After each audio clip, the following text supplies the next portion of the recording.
We're gonna slam them today, Ray? Yes, sir. Yeah. Going after. Yes, sir. We got the ringer today. Yeah. Back from Florida. That's right. Daryl.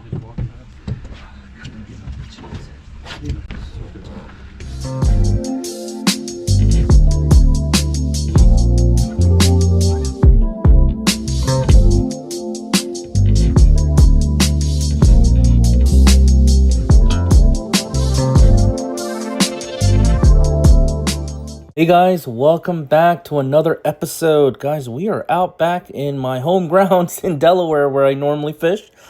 Excellent trip on the Sea II Sportfishing out of Delaware. Captain Jamar, one of the best. Robbie, one of the best first mates. We are jigging for flounder here, and we did very well on this trip. I think we were close to a full boat limit here, just shy, but we caught tons and tons of small throwbacks with a good amount of, again, keepers here. But you'll see Jackson starting off with a nice keeper here. All right, hope you guys enjoy.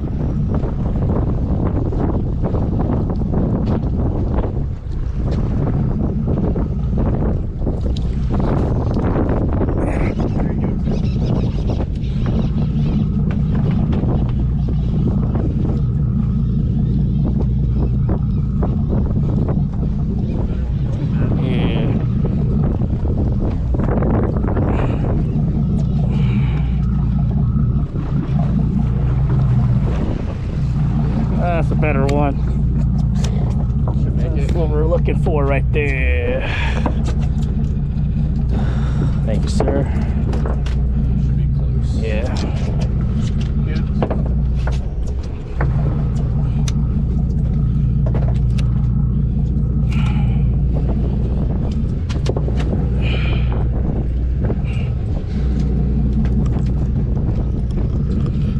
$17.5, I think. Has to be right. Yeah.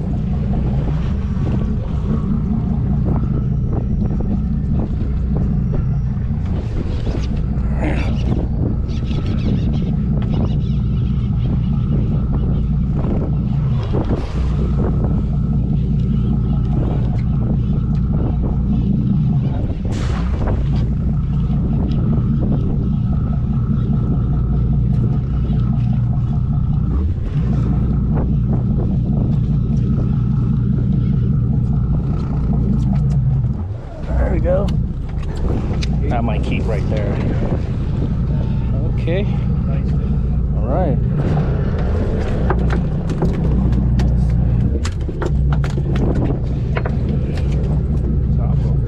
Top hooker. Squiddo. Robbie. I should keep right there, I think. Yep. Just wanted to quickly go over what my setup was today. It's a Jigging World Nexus 2.0 rod here, paired up with a Shimano Trinx 401 series. Main braid line is 30-pound Suffix, and I have my leader is 30-pound mono leader, and then I have it it's basically a chicken rig here, 6-inch Berkeley Gulp grubs, 6-inch Berkeley Gulp squiddos. I have a tip with squid and fluke ribbons, and it did the deal today. There we go, Larry. Got a rope shaker. We're on the wrong side.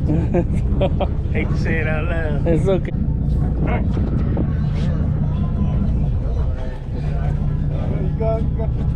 gotta run for your money. There you go, Larry.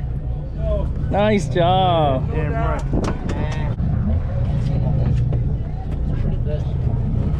You still got him, girl. Larry, hold that right there. One. Nice job, Larry. All right, Larry had a really nice flounder. Congrats on that, Larry. But Daryl said, hang on tight. He's going to get a nice one here. And we had a big fish pull on the trip. And he won the pull with this flounder here. There we go. Yeah, there we go. Woo, woo. I'm a fire tiger. I'm a fire tiger. Nice one. There you go, Daryl. Way to go, Daryl. Nice. Fortunately, guys, I still had a couple more hours of footage, but for some reason it got corrupt and There was no video footage and only audio, so I'm not sure what happened with my GoPro. But guys, I wanted to show you quickly. I've been getting a lot of emails asking about the chicken rig and everything quite for the past couple weeks, so I wanted to show you briefly. I just made a video of it. Hey guys, wanted to show you the rig that I am using for chicken rigs. It's called a chicken rig. It's basically a glorified top and bottom, dropper loop, 2 double dropper loops here, but very effective, very easy. So the only thing you're gonna need is a leader. This is 60 pound, so I wanted to show you so you can visually see it, but I normally use 30 or 40 pound mono. Sometimes I'll use fluorocarbon, but fluorocarbon does get expensive. So financially, mono leader is perfectly fine and works well. But wanted to kind of show you 2 ways to kind of go about this here, okay? So you'll see this one. I wanted to show you from the top to the bottom. You want maybe about 1.5 foot of leader, and then after that 1.5 foot leader, you're gonna make your first dropper loop. Okay, this is called a twisty dropper loop, where you kind of twist it up. It looks visually good in the water, it makes the dropper loop more straight from my my viewpoint and how I've been using it. And then basically, you can put a regular hook on there. And then put like a teaser, a flasher, or if you want to get a little crazy and get more expensive stuff out there, these fluke teasers by John Kim. I mean, they are the best. They rattle. I don't know if you can hear that. They glow in the dark. But these are my favorites. These are some of my favorite colors that he creates, and these are all handmade. So they work great. This is like got a pink shine, mahi color right here, fire tiger here, and then this blue fuse here that a lot of people are familiar with, the gulp grubs, the blue fuse. And then also I use these Jigging World ones as well too, where these are the epoxy teasers, and you can put a silicone skirt. This is glow, a pink shine head with a glow skirt. So these are very, very effective. So I wanted to show you. But again, we'll go to the first one here, and then let me just show you here. So you got about 1.5 foot line down, and then to your first dropper loop. And then what I like to use is, I'll get those teasers.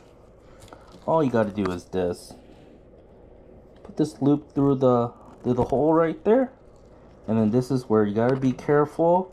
You got to put the whole jig through around the loop. Make sure the silicone skirt doesn't get caught up.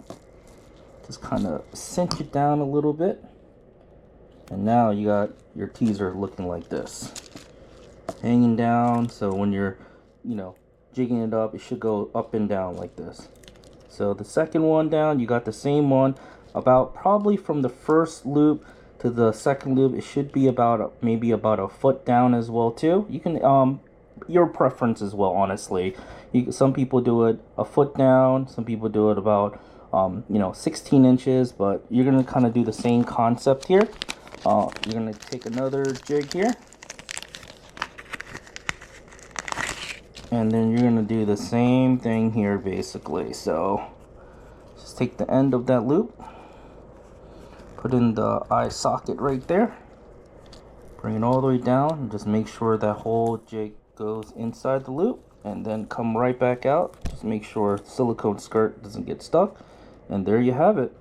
And then after that, guys, again, maybe about, I would say 8 inches to 1 foot, you got your sinker on the bottom. So that is your chicken rig.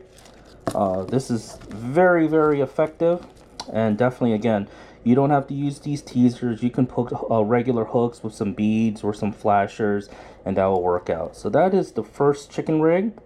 Guys, I want to show you what I like to another method as well. Same concept and everything. How much line to go down to your first dropper loop, but you will notice it is a very small dropper loop here, and it's something where I cannot put like a jig or anything around it. This one I do a little bit differently. I pre-rig my teasers like this with a leader. Some people prefer this way, where it gives a more natural reaction versus putting it on the dropper loop itself, right? But you know, honestly, it's a preference at the end of the day.